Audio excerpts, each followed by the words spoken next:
Hello dear students, welcome in ASC starter. Dear students, इस video में मैं आपसे जो प्री बोर्ड का केवीएस का पेपर हुआ था, तो जो भी बच्चे सीबीएसई से पढ़ाई कर रहे हैं और जो भी बच्चे प्री बोर्ड की पेपर दे रहे हैं, ठीक है, तो वो इस वीडियो को देख लें और इससे आइडिया ले लें कि पेपर जो है वो कैसा रहेगा, आपका कैसा आ सकता है। और इसमें क्योंकि देखो पेपर होता है तो इम्पोर्टेंट क्वेश्चन होते हैं, तो ये आपके प्री बोर्ड और बोर्ड में भी काम आएंगे। ठीक है, तो मैंने और भी सब्जेक्ट की वीडियो बना दी है, साइंस की, मैथ की, इंग्लिश की, तो आप वो सब वीडियोस देख सकते हैं। डिस्क्रिप्शन में प्लेलिस्ट दे दूंगा, नहीं तो आप चैनल के अंदर जाके भी देख सकते हैं। तो अभी फिलहाल मैं आपसे इस वीडियो में हिंदी का जो है वो डिस्कस कर रहा हूँ। ठीक है, और एक बात आपको बता दूं कि जो आपका जो प्री बोर्ड का पेपर होगा ना, वो सेम यही डिज़ाइन का रहने वाला है। ठीक है, और बोर्ड का भी यही डिज़ाइन रहेगा। तो सबसे पहले आपकी जो है ये एक पैसेज आएगी और आपको इसमें से आंसर ढूंढ के बताने होंगे, एमसीक्यू होंगे, ये सब आप बताएंगे। ठीक है, सेकंड क्वेश्चन में आपके मल्टीपल चॉइस क्वेश्चन में मतलब पैसेज होगी, मतलब यहाँ पर आपका पद्यांश होगा, कविता होगी, और इस कविता के आंसर फिर आपको बताने होंगे। ठीक है, तो आप जैसे ये ना इसका स्क्रीनशॉट ले सकते हैं, मैं थोड़ा छोटा कर देता हूँ इसको। ठीक है, जैसे आप पढ़ते हैं पैसेज, फिर ये क्वेश्चन आंसर, ठीक है, और उसके बाद आप देखो ये काव्यांश पढ़ेंगे, फिर पूरा पढ़ने के बाद ये क्वेश्चन आंसर है इसका।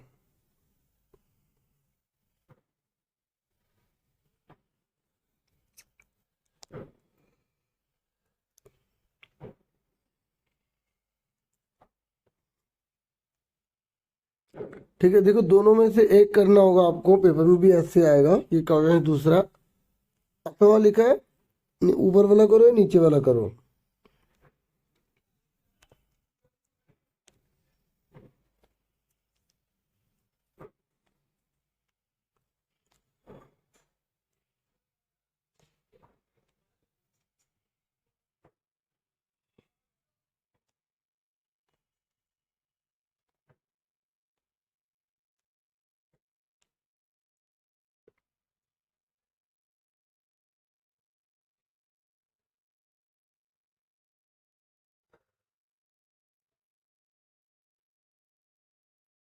ठीक है,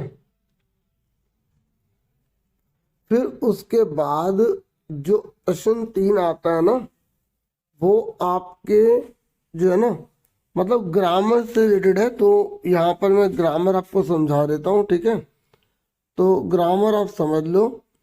जैसे यहाँ पर बोला गया आपको 5 में से 4 करने हैं, तो इसमें आपको वाक्य के भेद बताने हैं। ठीक है, रचना के आधार पर। तो लिखा कक्षा में प्रथम आने वाले छात्र को इनाम दिया गया है। इसका मिश्र वाक्य बनाना है। मिश्र वाक्य में क्या होता है, एक प्रधान वाक्य होता है, दूसरा उसका आश्रित होता है, मतलब एक पार्ट दूसरे पर डिपेंड होता है। ठीक है, तो आपको छांटना पड़ेगा कि मिश्र को ना, कि कौन इसमें जो है ना निर्भर है। तो मिश्र वाक्य की पहचान पता है कैसे होती है? जब वाक्य में जो लिखा आ जाए, जब जब लिखा आ जाए, की लिखा आ जाए, तो उससे हम पहचान लेते हैं। अब आप देखोगे इसमें भी जो है, यहाँ पर भी जो है, इसका मतलब ये दोनों तो कट गए। अब चेक करो दोनों में से कौन सा सही है। जो छात्र कक्षा में प्रथम आया उसे इनाम दिया गया। जो कक्षा में प्रथम आता है उस छात्र को इनाम दिया जाता है। मतलब जो प्रथम आता है उसको ही दिया जाएगा, ना प्रथम आएगा ना देंगे। ठीक है, और यहाँ पर क्या बोले, जो छात्र कक्षा में प्रथम आया उसे इनाम दिया गया, तो ये एक सिंपल हो गई। ठीक है, यहाँ पर निर्भरता आ गई है, तो हम इसका आंसर क्या बोलेंगे, घ।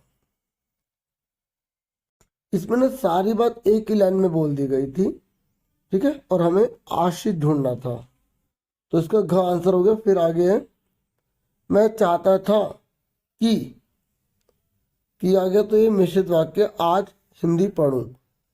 सरल वाक्य में आपको बताना है, तो आपको ये याद रखना ये सेंटेंस सेम रहना चाहिए। जैसे ही मेरा मन किया, ये तो कट गया क्योंकि आ गया, मिश्र वाक्य को मिश्र वाक्य में तो बदलेंगे नहीं। मैं चाहता था कि, यहाँ पर भी की आ गया, ये भी गलत हो गया, ये भी मिश्र वाक्य, ये भी मिश्र वाक्य, ये भी कट गया। हमें सरल बताना है। सरल मतलब होता है जब पूरी बात एक ही लाइन में बोल दी जाती है। मैं आज हिंदी पढ़ना चाहता था, मेरा मन था कि आज मैं हिंदी पढ़ दूँ, इसमें भी की आगे भी गलत है, तो ये आपकी जो बिल्कुल सीधी लाइन है वो है गा। तो मैं आज हिंदी पढ़ना चाहता था, इसका आंसर क्या आ गया, गा आ गया। उसके बाद नेक्स्ट है, बीमारी के कारण मैं महाविद्यालय नहीं जा सका। तो संयुक्त वाक्य में हम क्या करते हैं, एक जो वाक्य होता है उसके दो पार्ट कर देते हैं। तो मैं बीमार हो गया था इसलिए महाविद्यालय नहीं जा सका, ठीक है। और नॉर्मली वो स्वतंत्र होते हैं, लेकिन यहाँ जिस प्रकार सेंटेंस है उसके अकॉर्डिंग हमने बताया। नेक्स्ट है कि निम्नलिखित वाक्यों में मिश्र वाक्य पहचान कर दिए गए सबसे सही विकल्प को चुनिए। तो आपको मिश्र वाक्य पहचानना है। जिस छात्र ने सफेद कमीज पहन रखी है उसे यह पुस्तक दे दो। क्योंकि युगेश परिश्रम करता है इसलिए वह प्रथम स्थान पर आता है। तो ये दोनों तो हमारे मिश्र हो ही गए। स्वावलंबी व्यक्ति से सुखी होते, ये तो एक सरल वाक्य हो गया। जैसे ही 12 बजे मैं सो गया, तो ये 3 के 3 जो है मिश्र वाक्य कराएंगे। तो पहला दूसरा चौथा इसका सही है, ठीक है। ठीक है, इसने पूछा था ना कौन से मिश्र वाक्य, तो 1, 2 और 4, और वो घ में लिखा है। फिर नेक्स्ट है कि कॉलम 1 को कॉलम 2 के साथ आपको मैचिंग करनी है। चूंकि सुषमा बीमार है इसलिए वह स्कूल नहीं गई। तो ये तो हो गया आपका मिश्र वाक्य। माताजी ने शीला को एक पुस्तक दी, ये हो गया आपका सरल वाक्य। सभा समाप्त हुई और सब लोग चले गए, तो ये हो गया संयुक्त वाक्य। तो पहले का ग है, ठीक है, और दूसरे का जो है का है। पहले का ग, दूसरे का का, और तीसरे का जो है ख। ये हमारा आंसर है। अब फोर्थ क्वेश्चन देखते हैं। यहाँ बोल रहा है कि आपको वाच्य जो है ना उसके आधार पर आपको क्वेश्चन देने हैं। तो जब मैं इसको समझाऊंगा आप इसी से आराम से समझ लेंगे। जैसे मुझसे बैठा नहीं जाता, तो यहाँ पर ना एक एहसान से जताने की बात हो रही है, तो उसमें होता है भाववाच्य, ठीक है। इनके पहले का गा हो गया। अशोक पुस्तक पढ़ता है, ये सिंपल बात है, तो ये होता है कर्तृवाच्य। जहाँ द्वारा लग जाता है ना वो होता है कर्मवाच्य। तो तीसरे का खा है, तीसरे का खा ये रहा, दूसरे का, और इसमें भी खा लिखा है। अब चेक करना कौन सही है। तो पहले का जो है वो गा है और दूसरे का जो है का है, तो ये सही है, खा आंसर, ठीक है। नेक्स्ट है, पिताजी उसे बड़े प्यार से भोलानाथ कहकर पुकारते थे। तो ये सिंपल बात है, तो ये होगा कर्तृवाच्य, ठीक है। पंडित जी कथा करेंगे, ठीक है। यहाँ कह रहा है कि कर्मवाच्य बताना है आपको। क्या बताना है, कर्मवाच्य, ठीक है। तो कर्मवाच्य में द्वारा लग जाता है, तो पंडित जी द्वारा कथा की जाएगी, ठीक है। और फ्यूचर टेंस से फ्यूचर ही रहेगा, तो पंडित जी द्वारा कथा की जाएगी, ठीक है। नेक्स्ट है, कलाकार द्वारा मूर्ति गढ़ी जाती है। तो कर्तृवाच्य, कर्तृ मतलब सिंपल, कलाकार मूर्ति गढ़ता है, ठीक है। कलाकार मूर्ति गढ़ता है। अब आपको समझ में आ गया ना कर्तृवाच्य क्या होता है, कर्मवाच्य क्या होता है, भाववाच्य क्या होता है। इसलिए मैं समझा भी रहा हूँ इसमें। अभी क्या, निम्नलिखित वाक्यों में से भाववाच्य वाला वाक्य छाटिए। तो भाववाच्य में आपको एहसान जताना होता है। बच्चों के द्वारा, इस द्वारा आ गया तो ये हो गया कर्मवाच्य, ये नहीं चलेगा। अब और नहीं चला जा सकता, ठीक है, तो ये हो गया इसका आंसर खा। श्याम बहुत लड़ता है, ये नहीं होगा। नेताओं ने अपना चरित्र खो दिया गया है, तो ये भी गलत है, ठीक है। तो इसका आंसर खा आ गया। अब पांचवा है, निर्देशानुसार पद परिचय पर आधारित 5 बहुविकल्पीय प्रश्नों में से किन्हीं 4 प्रश्नों के उत्तर दीजिए। 5 में से आपको 4 देने हैं। पहले बोला है जहां जहां गांधी जी गए। देखो अब मैं आपको बता दूं, पद परिचय का मतलब होता है जहां पर जैसे अंडरलाइन किया ना, तो आपको बताना पड़ेगा कि वो संज्ञा, सर्वनाम है, विशेषण है, क्रिया विशेषण है, ठीक है। वो और संज्ञा भी है तो संज्ञा कौन सी, व्यक्तिवाचक है, जातिवाचक है, भाववाचक है। सर्वनाम है तो कौन सा है, ठीक है, पुरुषवाचक है, निजवाचक है। तो आपको ना हर जो भी हिंदी में व्याकरण होती है उन सबके प्रकार, उन सब के बारे में पता होना चाहिए। तो जहाँ जहाँ गांधी जी गए उनका आदर हुआ, तो जहाँ जहाँ जो है ना वो एक स्थान को बताता है, तो ये स्थानवाचक क्रिया विशेषण है, ठीक है। तो जहाँ जहाँ गांधी उनका आदर हुआ, ठीक है, तो स्थानवाचक तो है लेकिन गए क्रिया का विशेषण। तो अब आपको छांटना है कि स्थानवाचक तो है लेकिन वो क्या है, हुआ है या गए। देखो गए कह रहे, गए ना क्रिया का विशेषण है, ठीक है। तो ये जो जहां जहां है ना, ये किस क्रिया की विशेषता है, तो गए, ठीक है। तो यहाँ पर इसका आंसर क्या है, ग। फिर नेक्स्ट है हम शिमला घूमने गए, रेखांकित पद का पद परिचय बताइए। तो यहाँ हम लिखा है, हम। तो आपको ये पता लगाना है कि ये कौन सा जो है रेखांकित पद है। इन सब में आपको ऑप्शन दे रखे हैं। तो हम जो है पुरुषवाचक में आता है, इसमें भी 3 पार्ट होते हैं ना, उत्तम, मध्य और अन्य। तो ये उत्तम पुरुष में आएगा, बहुवचन है और पुल्लिंग और कर्ता कारक है, तो ये खा आंसर आ जाएगा, ठीक है। कर्ता मतलब जो बता रहा है, ठीक है, तो यहाँ पर कर्ता कारक है, ठीक है। फिर नेक्स्ट है बच्चों ने मिट्टी से सुंदर खिलौने बनाए। तो यहाँ पर सुंदर लिखा है, तो सुंदर खिलौने की विशेषता बता रहा है। खिलौना क्या है, संज्ञा, ठीक है। संज्ञा की विशेषता बताने वाले को विशेषण कहते हैं। लेकिन अब ये विशेषण कौन सा है, ये क्या बता रहा है, सुंदर एक गुण को बता रहा है, ठीक है, परिमाण को नहीं बता रहा, संख्या को नहीं बता रहा।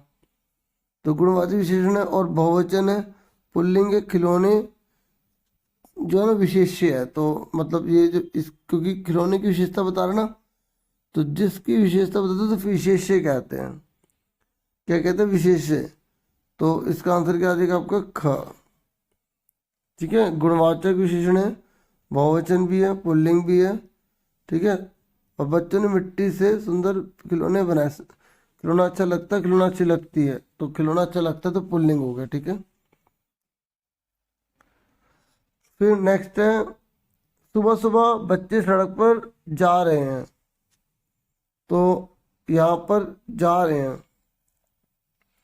तो आपको पता लगाना कि कौन सी क्रिया है, यहाँ पर सकर्मक है या अकर्मक है। तो बच्चे जा रहे हैं तो बहुवचन है, हमें पता ही है, पुल्लिंग है। और यहाँ पे था लिखा, जा रहे थे लिखा है, तो भूतकाल हो गया। तो ये तो देखो हमें ये पता है कि अब इसमें ये होगा या ये होगा, कौन सा होगा।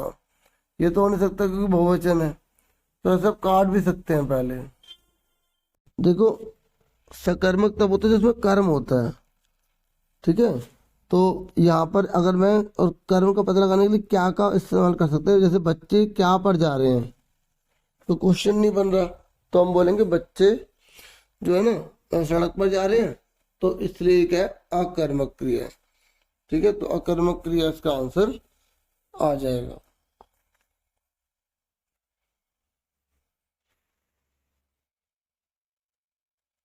तो बताना, तो जो प्रत्यूष है ना, ये एक व्यक्ति का नाम है, ठीक है। और संज्ञा है तो व्यक्तिवाचक संज्ञा होती है, पुल्लिंग है, एक वचन है, कर्ता कारक है। तो इसका आंसर क्या होगा, क।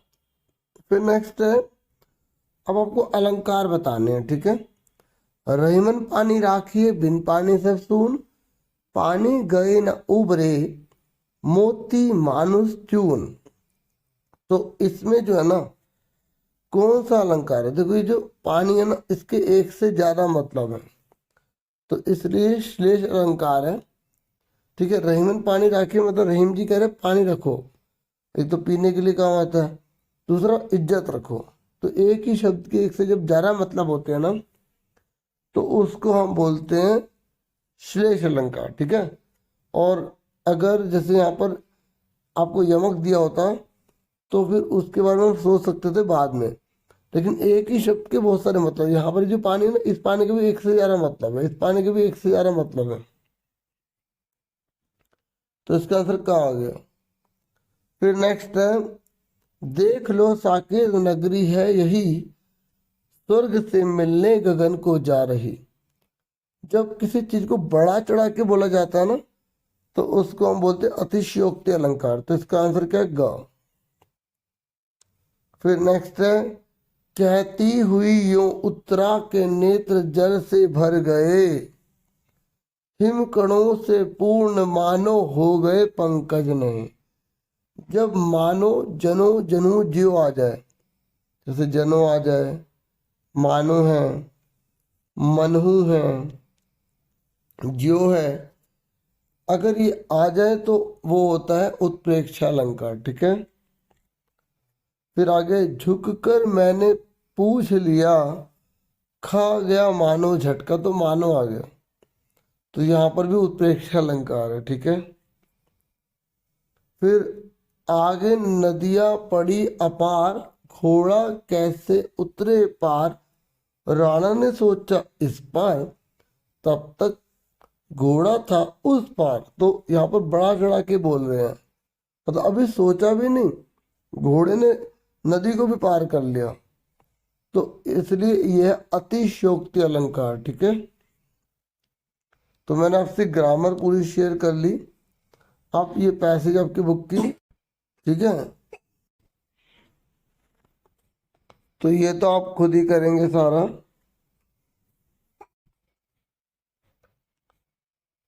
जो भी आपके पद्यांश है, गद्यांश है, ये आपकी किताब से लिए गए हैं।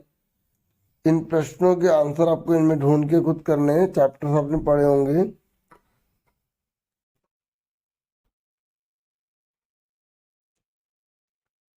फिर आपके रिटर्न में लिखने वाले क्वेश्चन है, 3 प्रश्नों में से आपको जो है 4 में से कोई 3 करने हैं। फिर ऐसे यहाँ पर आपको 4 में से 3 करने हैं, और यहाँ पर आपको 3 में से 2 करने हैं। ये क्वेश्चन पढ़ लेना, इनको अच्छे से तैयार कर लेना। फिर 40 नंबर पर आपको एक पैराग्राफ लिखने को आएगा, ठीक है। तो जैसे ये पैराग्राफ है ना, ये इसके हेल्पिंग पॉइंट है, तो जब आप इस पैराग्राफ को लिखोगे ना, तो 1 2 3 4 5, तो इनके हेल्पिंग पॉइंट्स को एक्सप्लेन कर देना। ये मत सोचना कि आपको खाली भूमिका ही लिखनी है। कई बच्चे पता क्या सोचते हैं, ये भूमिका के ऊपर ही लिखने लग जाते, ये मतलब नहीं होता, ये मेन टॉपिक होता है। इसके अंदर के जो पॉइंट्स हैं, इनकी हेल्प लेके आपको इसको अलग अलग पैराग्राफ में लिख देना चाहिए, ठीक है, ताकि बड़ा भी हो जाए और अच्छा भी हो जाए और सारी बातें आ भी जाए। अगर आप कहानी करते तो खा कर सकते हैं, परिश्रम का महत्व को ध्यान में रखकर। भूमिका मतलब होता है इंट्रोडक्शन बताना, उसके बारे में क्या होता है। फिर आप परिश्रम का महत्व बताओ, परिश्रम और भाग्य से क्या लेना देना है, प्रकृति से क्या संबंध है। फिर उपसनार मतलब आप इसका क्या टोटली रिजल्ट निकालते हैं और आपकी क्या राय है, ये सब इसमें लिख देना। फिर पत्र है, देखो पत्र की मैंने एक वीडियो बना रखी है, औपचारिक अनौपचारिक, तो आप औपचारिक अनौपचारिक कुछ भी लिख के ना ASC स्टार्टर लिखेंगे, वो वाली वीडियो आपको सर्च में मिल जाएगी, उसमें मैंने सारा समझा रखा है, ठीक है। तो विज्ञापन है, जैसे अगर आप विज्ञापन वगैरह देखना चाहते हैं ना एक से एक बढ़िया, तो मैंने लास्ट ईयर मस्ट डू डाला था, तो मस्ट डू आप लिखकर ASC स्टार्टर लिख देना, तो वीडियो आ जाएगी। हिंदी भी लिख देना, ठीक है, सब्जेक्ट हिंदी, सब्जेक्ट वर्ड में लिखना, हिंदी लिख देना खाली। तो ये पेपर आपसे शेयर कर लिया, और आपसे फिर मिलूंगा नेक्स्ट वीडियो में। Thank you for watching and listening carefully, take care students.